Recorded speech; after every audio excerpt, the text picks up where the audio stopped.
வணக்கம். இப்ப நமக்கு தெரிஞ்சிருக்கும்.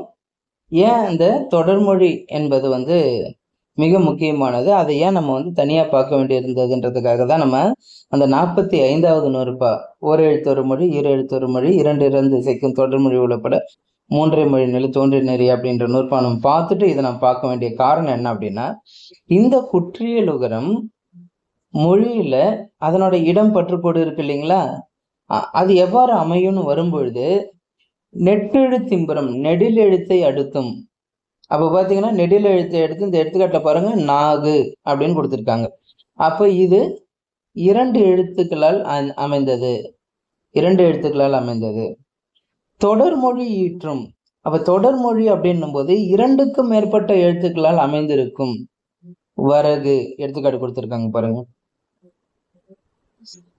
நெட்டெழுத்திம்பரும் தொடர்மொழி ஈற்றும் குற்றியலுகரம் வல்லாறு ஊர்ந்து. அது எப்படி இருக்கும் அப்படின்னா, அந்த குறுகிய உகரம் வல்லெழுத்து ஆறினையும் ஊர்ந்து நிற்கும்.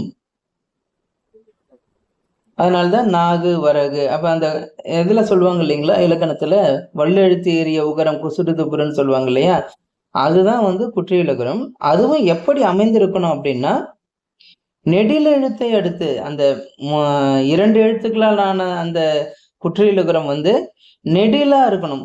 அந்த முதல் எழுத்து நெடிலா இருக்கணும்.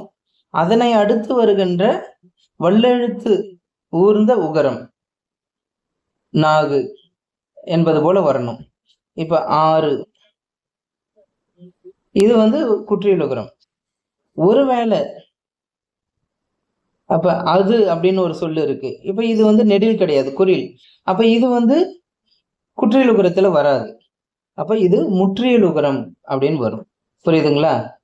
அப்ப நெடில் எழுத்தை அடுத்து வருகின்ற வல்லெழுத்து ஏறிய உகரமும், தொடர்மொழி இறுதியில் வருகின்ற வல்லெழுத்து ஏறிய உகரமும் குற்றியலுகரம் எனப்படும். இப்ப புரிஞ்சிருக்கும். இது என்ன அப்படின்னா, இப்ப நம்ம முன்னாடியே குற்றியலுகரம் பார்த்தோம் இல்லைங்களா? எப்படி ஒரு மொழி சொல்றாரு, ஒரு மொழியில எப்படி இடம்பெறும், அப்புறம் புணர்மொழியில வருகின்ற தன்மை இருக்கு அப்படின்றத பதிவு செய்யறாரு.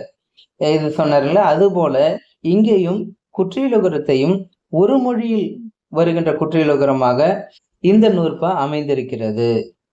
அப்ப இதுக்கு அடுத்த நூற்பா என்னவாக இருக்கும்? கண்டிப்பா அது புணர்மொழியில் வருகின்ற குற்றியலுகரம் தொடர்பான செய்தியை உள்ளடக்கியதாக இருக்கும் என்பதை நம்மளால உணர முடிகிறது.